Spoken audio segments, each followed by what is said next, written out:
Greetings again, my fellow YouTubers. This is the Big D. Now it's time for my review of the fourth installment of Phase 1 of the Marvel Cinematic Universe. It's Thor from 2011. Now, I just finished watching this again today.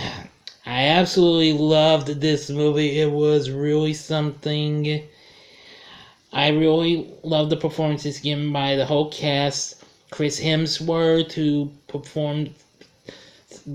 plays as the title character. Forgive me, that'll be just one error. I'll let it slide. Yeah, Chris Hemsworth, great actor as Thor. Let's see, and we also had Natalie Portman as Jane Foster. Let's see.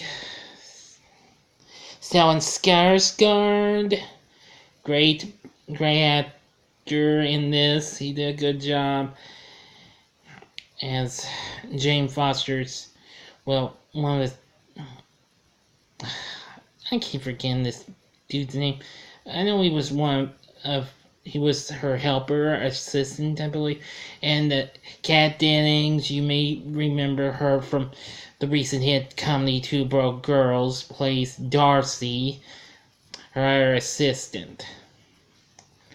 But I'm going to say I absolutely thought that was real good. Let's see, we had a group of cast. We had Tom Hiddleston as Loki, great performance he did. Jamie Alexander as Lady Sif. Let's see, Renee Russo as Thor's mother, and Idris Elba plays Heimdall. And of course we have Sir Anthony Hopkins playing Odin. I think that was probably one of his best performances I'd seen of his, aside from Hannibal Lecter. But enough about that. Thor was absolutely amazing and spectacular. I loved every bit of it. It did have some fun moments, especially once Thor was banished, or should I say exiled to Earth, and so he had to be living with the mortals. And once he's trying to be strapped down to the hospital bed, boy, he gets upset. He's like, "How dare you attack the son of Odin!"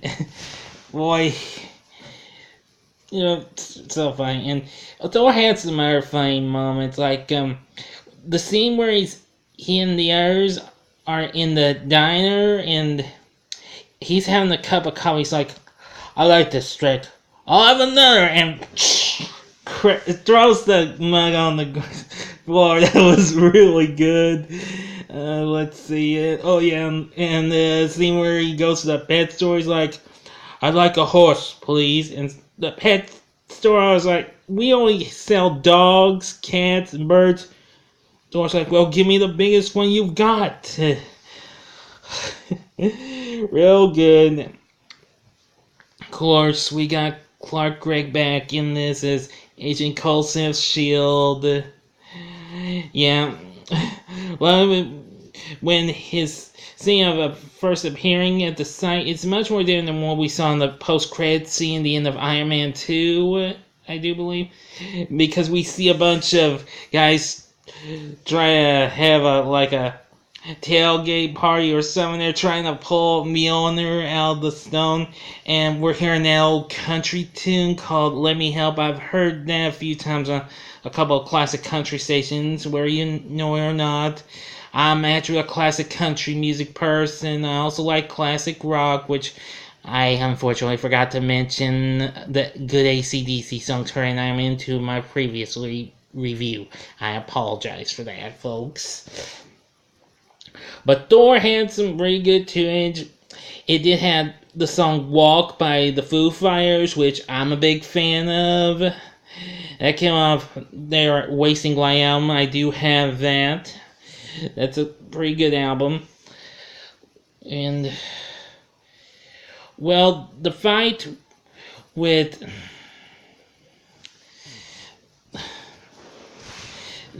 the armor, when it comes to Earth, really was pretty cool. That's what, oh yeah, the destroyer armor. Yeah. We also see the glowing cube, which that is what will be the part of the Avengers movie, which that'll be about a couple more movies. Well, another movie or so, and then that. And I gotta say, the whole movie was just so good. It was spectacular. Oh, another good scene was when everybody shot to see Lady Sif and the other three warriors. Thor's like, my friends! Oh, well, that was good too. I mean, it was great. I mean, if you've not seen Thor, I would recommend you check it out. You don't know what you're missing. Believe me. Now, of course, Thor's had two other movies. The next movie, which was Thor: The Dark World, was good. Not great though. But you'll hear you'll hear more about my review, even though I've only seen it once. And of course, Thor: Ragnarok, which I just got on DVD last month. Finally, I just thought it would be fun to have it because I thought that was a better one. But Thor's a great movie, great characters. Enough said. But anyway, we do get the post-credits scene where Stellan Skarsgård's characters repeat what Loki says in the last bit to Colonel Fury. And that's that. Yeah. Well, until next time, true believers, this is the Big D signing off. And Excelsior!